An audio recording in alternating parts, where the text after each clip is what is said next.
This programme was made with support from the National Lottery Heritage Fund. There is a place on our eastern shoreline that holds within its highways and byways the memories, heritage and history of generations of families in our proud coastal community. A place that inspires artists, poets and storytellers. A place that embraces the traditional values of independence, self-reliance and community spirit that characterise the Plotlands movement. This is the Humberston Fitties.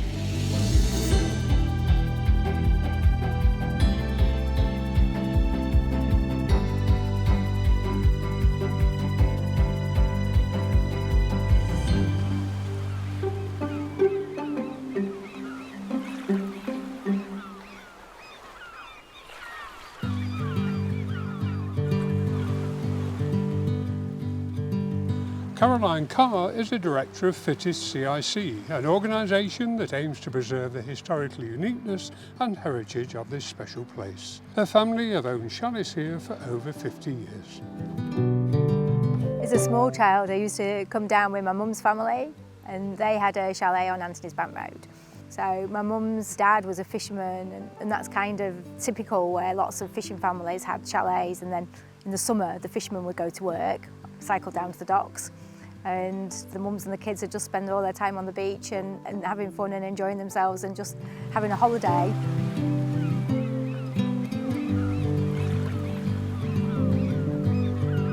So the Fitties was first established in the early 1900s, and people used to just come down and enjoy, and they'd bring tents and they'd sleep out, just ad hoc. And as time evolved, they brought more ad hoc structures. So there was a family in Dudley Street, a doctor. His daughter was really, really ill, and they recommended sea air. So he packed up his horse and cart and with some primitive shed and came down and set up camp. And people still call it the camp. The sheds and the huts became more and more permanent over time. And then in the wars, so both First World War, Second World War, it was used by the army. So it was a key tactical base. The officers' mess from the Second World War is still here. There's lots of buildings with a lot of history and heritage. Many of you have been sharing your stories of happy times spent here on the Fitties, and we'll be sharing those stories in future programmes. In the meantime, filmmaker Michael Burkitt will be capturing more local stories in 100 years, part of our future heritage project commissioned by Our Big Picture.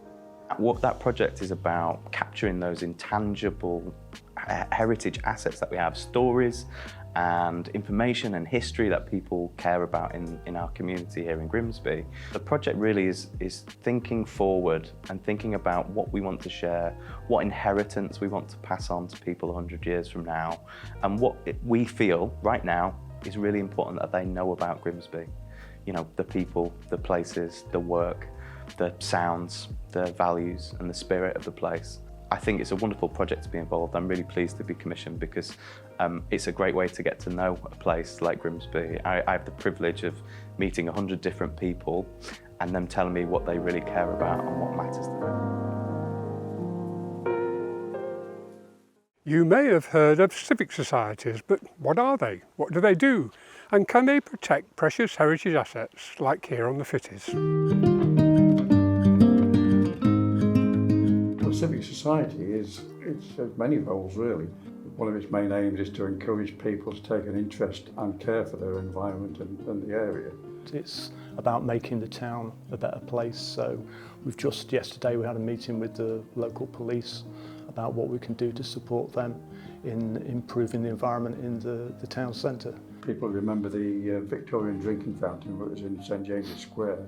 That went missing and we located that in bits, and we're trying to get that rebuilt and repaired and back working. One of our committee members, Kerry Henderson, has located the Family of Man sculpture, which used to be on Immingham Civic Centre, and hopefully that will be on display on Grimsby Docks in Heritage Open Days. It's made up of members, and when people say, who are you to make a decision about planning or whatever, we're just ordinary people, and if people have got a view about the town, if they come to our meetings, we have monthly meetings in the town hall, or just join us, they can make their voice heard as well.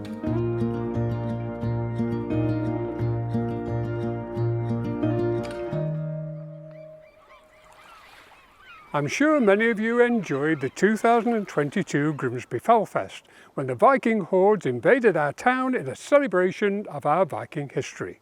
Well, they're back this year. This is a very particular place that has a very particular place in a legend. And it tells the story of this Prince of Denmark who is sent out to sea by the evil uncle and usurper, and the man who refuses to kill him, which is Grim. But Grim cannot stay in Denmark, and so he brings his family and the boy over here to the mouth of the River Haven, where he founds a new settlement, which then gets named after him, Grimsby.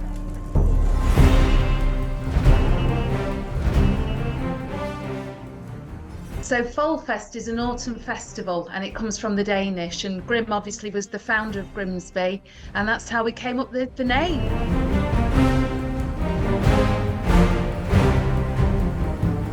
The event came about by a group called Vesta that I'm the chair of, and we're really keen to kind of support particularly the town centre. Events have such a wonderful impact for the community and for the businesses and the area as a whole. We partnered with Heritage Lincolnshire, and it's supported by the Heritage Lottery.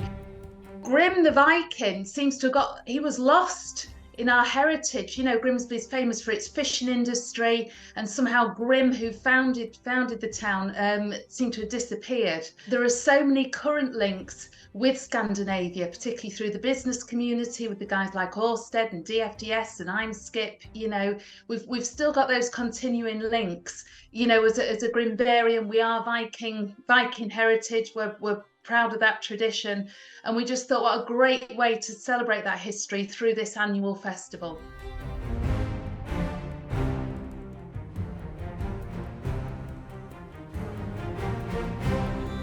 So it all starts Friday night.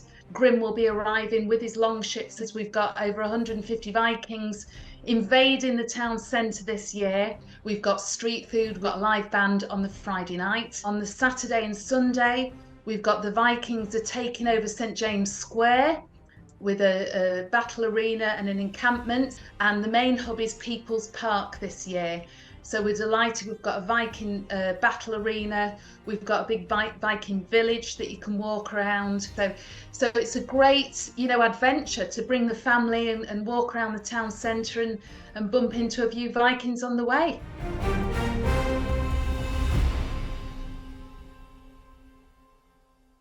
Performers at the Falfest include the Taiko drummers. John Williamson quartet with them during rehearsals. 1, 2, sorry! So tonight we're fusing Taiko drumming with Vikings and Nordic style drumming. So this started last year with the very first Grim Falfest, where Taiko were asked to perform at the opening event, and we wrote a piece called Grim for that, which was based on movements and Viking runes and things like that, but obviously using Taiko drums, which are Japanese. And this year we are actually opening up to the wider community to give people a chance that maybe haven't done Taiko before, to come along and use Nordic-inspired rhythms, Viking-style elements, but with Taiko drumming. We will be on the Friday the 8th of September around the dock area where the Viking boat is coming in near the Fishing Heritage Centre, just maybe before and after the Viking ship arrives. So there'll be so much happening, but yes, we'll be there, you'll hear us. The 2023 Grim Falfest runs from the 8th to the 10th of September. A full programme of events is planned across the region during September for Heritage Open Days. A Peer, a Prince and a Castle exhibition at Cleethorpes Town Hall celebrates the vision of Sir Edward Watkin. discounted entry and tours of the Ross Tiger at the Grimsby Fishing Heritage Centre, treasures from the archives and entry to the newly refurbished Assembly Room and Banqueting Room feature at Grimsby Town Hall. Tours of the Grimsby Casbah Conservation Area are organised by ABP. Playing the Past lifts the lid on the Caxton Theatre's archives, costumes and props. Sails and Stones celebrates the art of milling at Waltham Windmill. And you can learn more about the dramatic escape of the Mayflower Pilgrims from the shores of Birmingham at the town's museum. Full details of all the Heritage Open Day celebrations are available from the Heritage Open Days website. The purpose of first aid is what it says itself, is to have something there as an immediate remedy when you really need it. And that's often quite a safe thing to do. And then if you're not sure, or if it's not working after a little while, to then get in touch with either the pharmacist to see, are you on the right medication or the right over-the-counter treatment? Is there something else you should be trying? Or of course, if things are getting worse, to get some medical advice and have a chat with your GP or NHS 111.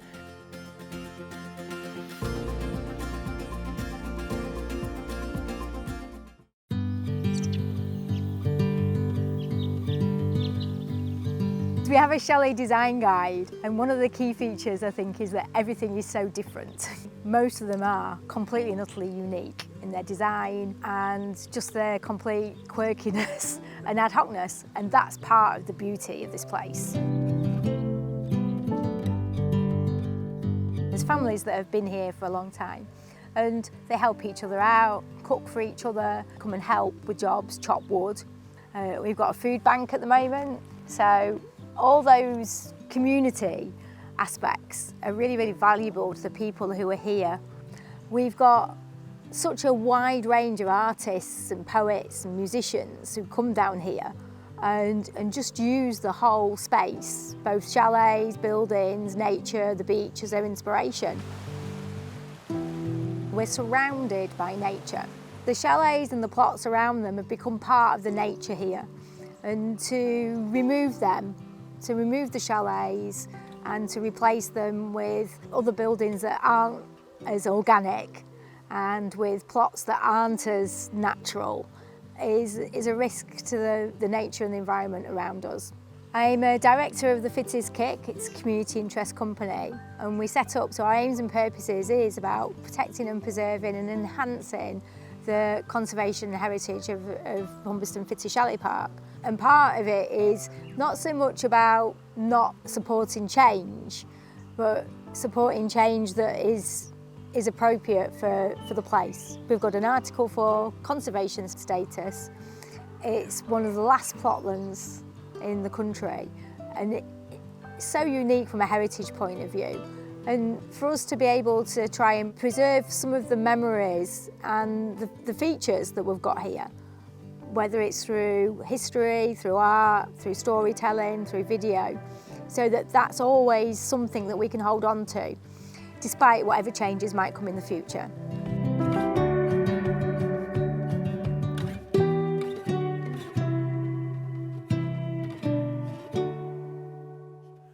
I wonder how many visitors at this seaside community shopped at the Freeman Street Market in Grimsby. I'm here on Freeman Street, where the market is celebrating its 150th anniversary this year, and I've come to find out about the history and heritage of Grimsby's oldest market and why it's so important to the local community.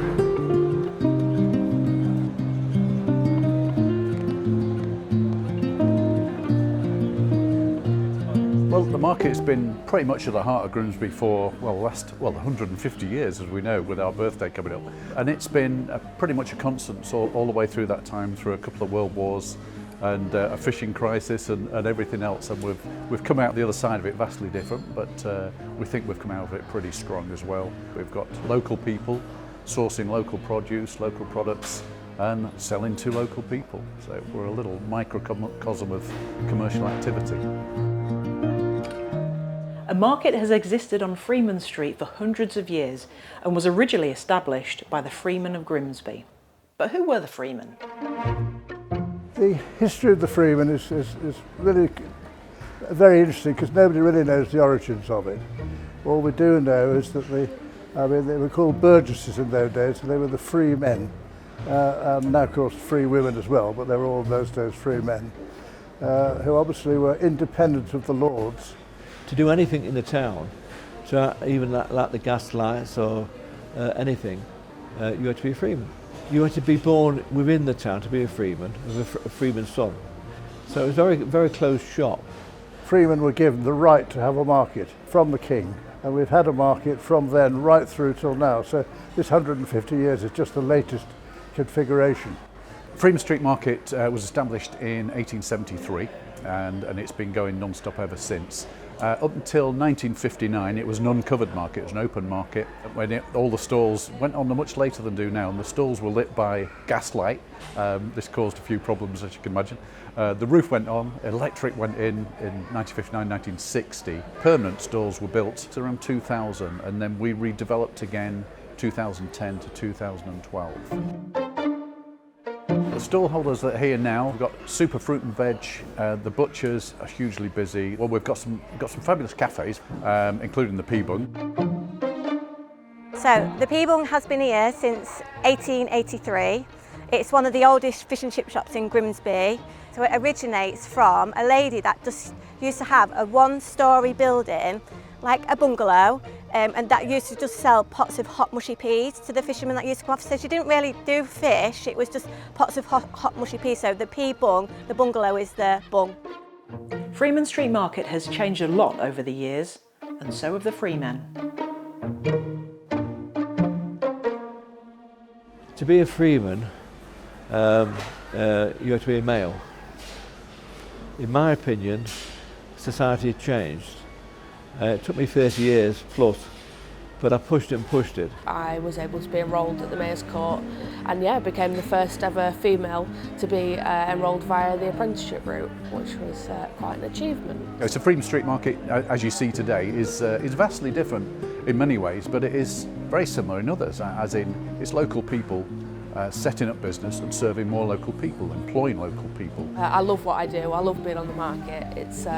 It's an amazing community of people. This year is a special year for us. 150 years of the market. We ought to celebrate that in a big way, and we're going to. So help support this historic market and celebrate its heritage on Saturday, the 2nd of September.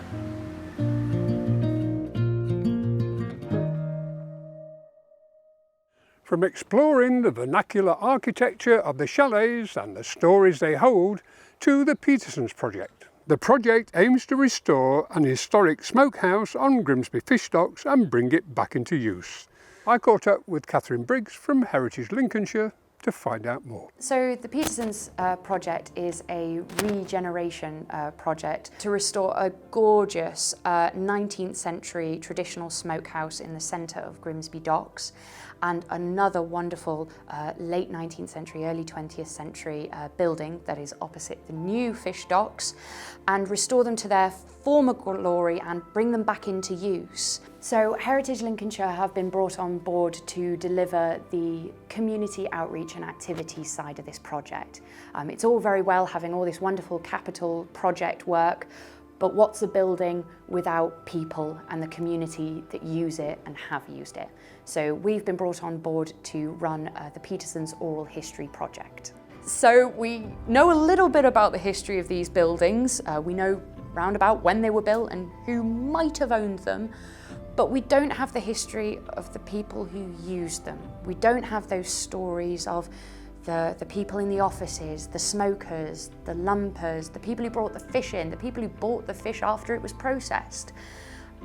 And we miss that human touch. So what we want to do is invite people to come and join the Oral History Project and share their memories with us. Now, we're going to be hosting a few open call sessions, and one of our main already in the diary sessions for open call memories is at Heritage Open Days, which will be held on the 16th of September from 10 till 4 on Grimsby Dock.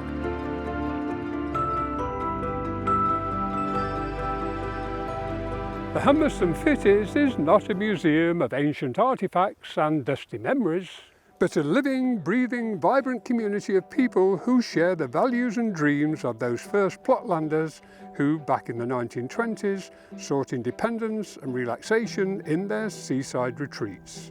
This is a precious place, a place to be treasured and preserved for the generations to come.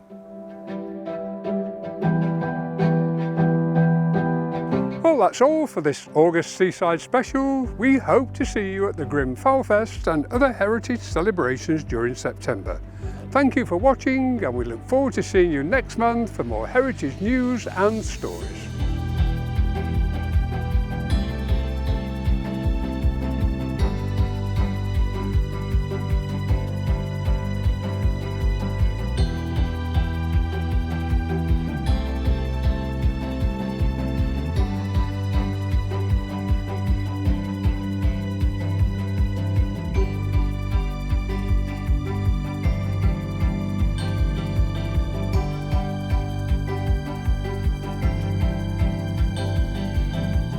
Programmes on the Heritage Channel are made with support from the National Lottery Heritage Fund.